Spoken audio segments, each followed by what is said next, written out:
साल के अंत में चुनाव हैं और बीजेपी ने सत्ता वापसी के लिए 3 लेयर यानी त्रिस्तरीय फॉर्मूला बनाया है। ये 3 लेयर्स में हैं कौन कौन, देखें इस रिपोर्ट में।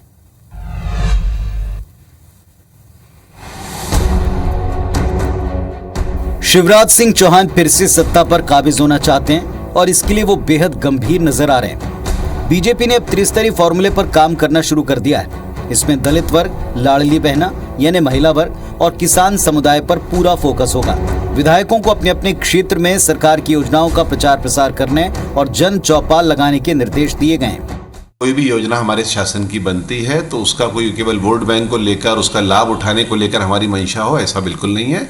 हम लोग सामाजिक जागरूकता के लिए, सामाजिक उत्थान के लिए, जागरण के लिए काम करने वाले कार्यकर्ता हैं। वहीं दूसरी तरफ कांग्रेस है जो एड़ी चोटी का जोर लगा रही है। कांग्रेस बीजेपी के त्रिस्तरीय फॉर्मूले पर तंज भी कस रही है। ये किसी भी फॉर्मूले पर फोकस लगाने, इनका नाश सन्निकट है। इधर बीजेपी अपने फॉर्मूले को लेकर पूरी तरह आश्वस्त है। देखना होगा कांग्रेस पार्टी बीजेपी के त्रिस्तरीय फॉर्मूले का क्या तोड़ निकालती है।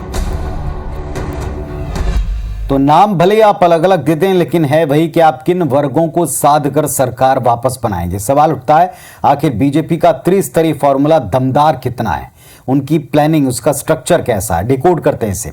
मध्य प्रदेश में दलित वर्ग, महिला वर्ग और किसान समुदाय बड़ी संख्या में, बहुसंख्या में। ये कहें तो गलत नहीं होगा कि ये तीनों समुदाय सरकार बनाने में सबसे इंपॉर्टेंट भूमिका निभाते हैं। विधायकों को सरकारी योजनाओं के प्रचार प्रसार का जिम्मा इन्हीं 3 वर्गों के लिए क्या योजनाएं हैं और कितना पहुंचा है उन तक पहुंचाना है। अभी चुनाव में ठीक ठीक वक्त है, बहुत ज्यादा भी नहीं और बहुत कम भी नहीं। अगर विधायक अपने क्षेत्रों में जाकर अभी से सक्रिय होकर इन तीनों वर्गों को समझा पाए कि सरकार ने उनके लिए क्या किया तो बड़ा लाभ मिल सकता है। इसके अलावा बीजेपी विधायकों को जन चौपाल लगाने के लिए कहा है। इसका फायदा ये कि विधायक अपने क्षेत्रों में जब जनता से सीधा संपर्क करेंगे तो शिकायतें दूर होंगी और आप अपनी बात उनको कह पाएंगे। कुल मिलाकर बीजेपी अपने विधायकों को ग्राउंड पर भेजकर उनसे जमकर मेहनत करने के लिए कह रही है। अब देखना यह है कि बीजेपी को त्रिस्तरीय फॉर्मूले का लाभ जमीन पर देने के लिए उनके विधायक जमीन पर वाकई उतना एक्टिव हो पाते हैं कि नहीं, क्योंकि विकास यात्रा का हाल हम सब ने देखा है। विकास यात्रा में कई जनप्रतिनिधियों को, मंत्रियों तक को आम जनता की शिकायतों का गुबार गुस्सा झेलना पड़ा है। अब देखते हैं कि अब की बार ये जो त्रिस्तरीय फॉर्मूले के तहत 3 वर्गों पास जाएंगे तब क्या हश्र होता है।